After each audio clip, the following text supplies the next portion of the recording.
Hello, I'm Betty Thomas, Grace's sister. And our parents were Will and Mary McCoy. They had 12 children.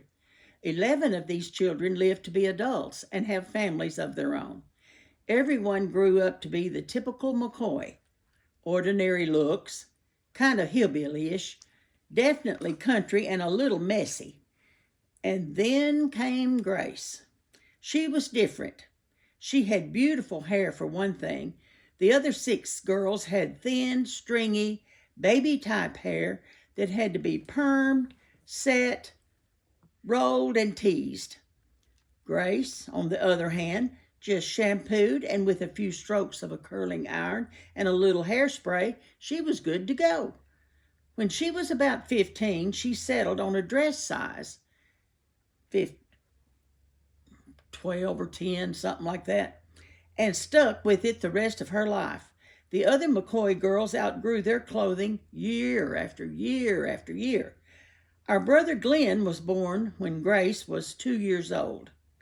Glenn died a few days after his first birthday.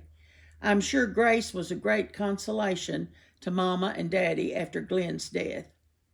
She was the baby again, a bright, cheery 3-year-old that needed attention, someone to put a twinkle in Mama's sad eyes and to sit on Daddy's knee at the dining table at supper time. 2 other girls were born after Glenn died, but no one ever took Grace's place on Daddy's knee. Grace appeared to be Daddy's favorite, and their love was mutual. She learned to milk cows. I think it was because she wanted to be near Daddy. He called her Charlie because she tried to talk like Charlie, an elderly man that worked for them. Daddy had a rule for his girls concerning school. I'm not sure if there was a rule for the boys. Daddy's rule was that you could go to school and you could date boys, but you could not do both. If you went to school, you couldn't date. Grace held close to this rule and became the salutatorian of her class. Grace and I bonded when I was 12 or 13. She was 20 or 21. She had tripped on stairs and broken her ankle and was home healing. I was home from school with an eye problem. I had recently discovered that I could make people laugh with just a few witty words. She was talking to Mom about something that had happened at work.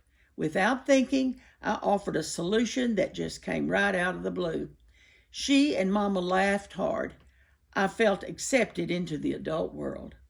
Grace was no longer just a sister, but a friend and a confidant. Through years of birthdays, deaths, and moves, marriages, and babies, we grew closer.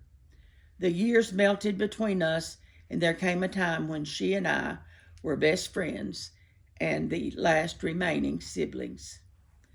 She was terribly neat and clean and tried, as long as she was home, to help Mama keep the dusty 100-year-old farmhouse clean.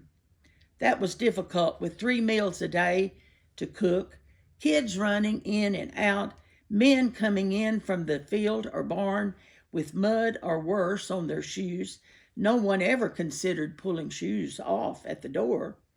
But when she had a home of her own, it was spotless all the time. Once I said, "I can never get all my housework done." She answered, "I can."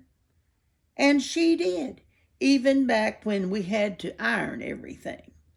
She was an example of the Christian lady and a great Bible teacher. She was the first in our family to become a professing Christian and is probably responsible for all her family coming to Christ. She probably taught in every church she and Hartzell attended. Her teaching ministry was strongest at First Baptist Church in Sikeston, Missouri.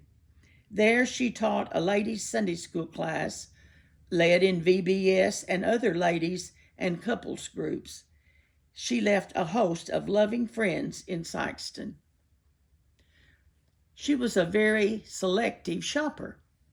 To go shopping with her could be an adventure, like knocking down Santa Clauses or it could turn into a trial of patience. I recall a shopping trip with her in Branson. She was shopping for towels, just plain blue towels. She found them first thing, right as you entered the door. She looked them over and asked my opinion, which didn't matter. After unfolding every towel and washcloth and examining them for flaws, she refolded them and put them in her basket. We moved on to dresses.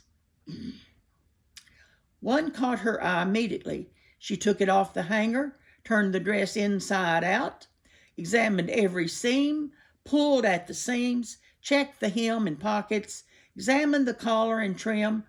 Then she turned the dress right side out and hung it neatly back on the hanger, and we moved on. We continued shopping, feeling, stretching, reading labels. At last we decided to leave. We passed by the towel display, and she put the blue towels back on the rack. When women shop, there is at least one trip to the bathroom. Grace, Irene, and I enjoyed many shopping trips and many trips to the bathroom. Irene and I had no trouble getting in and out, but we always had to wait on Grace. Time after time, we waited at the door while Grace washed and dried her hands. Then, taking the towel she had used, she cleaned the sink and the area around it. She did this every time. She always left things better than she found them, and so was her life. My sweet sister Grace left her space in this world better than she found it. Heaven is blessed with her presence.